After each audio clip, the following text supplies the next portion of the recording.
MX. Regreso con ustedes.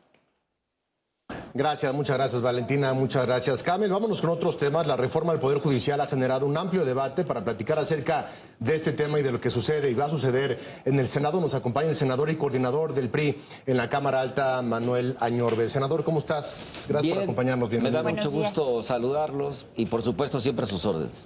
Senador, estamos platicando lo que sucede con la ley de ingresos que ya viene al Senado, que ya fue votada en la Cámara de Diputados, pero acompañada de esta grandísima controversia con respecto al Poder Judicial, con respecto, a los fideicomisos, 13 de los 14 que fueron eliminados por lo menos en la votación de Cámara de Diputados. ¿Qué viene en esta discusión en el Senado? A ver, déjame decirte que es un despropósito.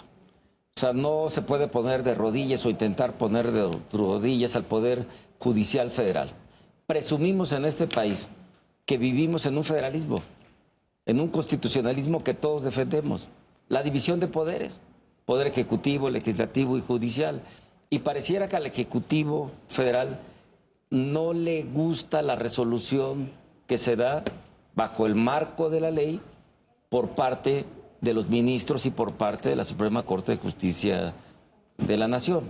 Esto es un despropósito, el querer arrodillar, como te lo estoy diciendo, a la Corte y sobre todo lastimar a 55,000 trabajadores, 55,000 familias que están defendiendo y salieron a las calles, por supuesto, a manifestarse y en un paro nacional inédito en este país, sobre todo de la Suprema Corte de Justicia de la Nación, porque le están afectando sus derechos, se les ofende de manera permanente, se les dice desde la mañanera, desde el púlpito, que son flojos, que no trabajan, y realmente son derechos adquiridos. Es más, ayer yo tuve la oportunidad de platicar con un grupo representativo y dimos una conferencia de prensa en el Senado de la República de manera plural con el bloque de contención y nos decían que ellos aportan a estos fideicomisos. O sea, ellos se están siendo afectados y va a ser obviamente reflejado en sus jubilaciones, en las prestaciones laborales que como empresa normal se dan, pues también se dan en la administración pública federal. Y en este sentido vamos a defender con argumentos el hecho de que no se puede afectar a la Corte por venganza, porque esta ya es una polarización que se ha dado con la Corte solo porque nosotros controvertimos y presentamos acciones de inconstitucionalidad en el tema del Plan B. Pues la Corte tuvo que tomar resoluciones, obviamente, pues porque no estaban enmarcados en la Constitución, se cayó el Plan B. Controvertimos el Viernes Negro, que ustedes recuerdan pues esto de todo lo que fue conocido, la desaparición de la financiera rural, o bien la nueva línea aérea del bienestar manejada por el ejército, ¿no? Como si no tuvieran otros pendientes, otras preocupaciones. Pero esto le molesta al Ejecutivo y está tomando venganza, desapareciendo los fideicomisos y afectando obviamente a la planta laboral. Y todo esto nos lleva a pensar a que Morena y sus aliados alcanzarían una mayoría en el Senado para que pues puedan entonces desaparecer estos 13 fideicomisos. ¿Qué van a hacer ustedes como oposición? Déjame decirte, tienes razón, es una votación 50+1, o sea, mayoría simple, como le llamamos nosotros. Vamos a dar una gran argumentación porque la tenemos y tenemos la razón, pero ya terminando este proceso, por supuesto que va a haber una lluvia de amparos que se van a presentar por los afectados, pues así es la ley, y ese es un derecho que tienen los afectados, y nosotros en el bloque de contención vamos a presentar acciones de inconstitucionalidad en el Senado de la República y seguramente PRI, PAN, PRD en Cámara de Diputados. ¿Por qué?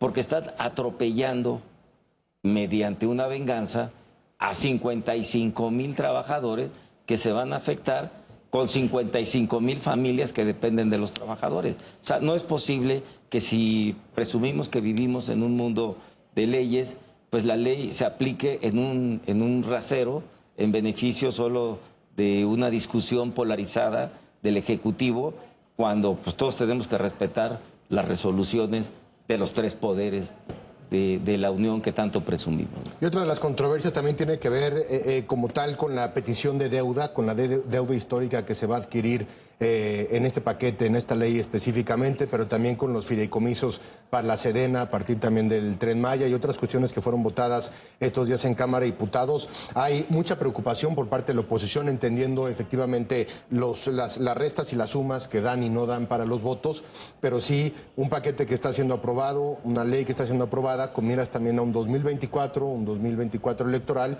y con un amplio enfoque, dicen ustedes y dicen muchos, en la parte electoral precisamente. Mira, lo contradictorio. Los fideicomisos son buenos cuando el Ejecutivo los ordena y obviamente es aprobado por la mayoría de sus aliados. Pero son malos cuando los fideicomisos como la Suprema Corte de Justicia de la Nación, el Poder Judicial Federal los tiene y entonces, no, eso es terrible, hay que quitárselos. O sea, vuelvo a la polarización que se ha dado en este país, que no le conviene a nadie y por supuesto lo que tú estás diciendo es real. O sea, están creando un fideicomiso con objetivos muy precisos, nuevamente para beneficiar a las Fuerzas Armadas y en ese sentido, pues por supuesto que también vamos a subir a tribuna y vamos a debatir perfectamente bien en estos temas.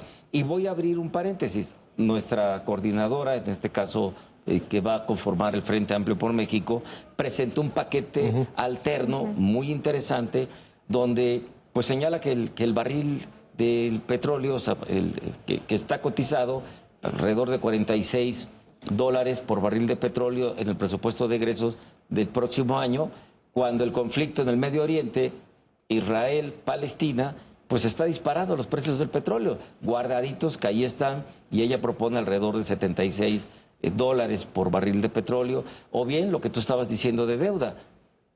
Es una deuda histórica, por más que el Ejecutivo diga que no ha pedido deuda, ahí están los números, pues estos son claros y muy precisos. Bajar 186,000 de deuda y poder trasladar estos recursos de los guardaditos a las policías preventivas municipales que realmente están raquíticas. O sea, no ha crecido. Sí le dimos la Guardia Nacional al presidente de la República, pero los índices de inseguridad no han bajado, pues porque las policías municipales no crecen. Solamente te pongo este ejemplo de los guardaditos. Compromiso también en ese sentido. Y al final de cuentas no se ha dado, por eso también los problemas de inseguridad en muchas regiones del país que están pues todos los días dando nota roja, desgraciadamente, como los homicidios dolosos, que históricamente ya rebasamos los 156,000, ¿no? O sea, en este tema se presentó un presupuesto alterno, muy responsable, donde descubrimos los guardaditos, que es atribución de Cámara de Diputados discutirlo, como ustedes lo saben, pero en ley de ingresos y en el tema de los fideicomisos de la Corte vamos a dar un debate con razonamientos, con verdad. Vamos a ganar, por supuesto, este debate. Y déjame decirte lo que tú me vas a preguntar. Bueno, ganan ellos su mayoría y sus aliados, pero el debate que vamos a dar va a ser la argumentación que vamos a presentar en las acciones de inconstitucionalidad, que es lo que le da fortaleza a una acción de inconstitucionalidad para ganarla en la Corte, ¿no?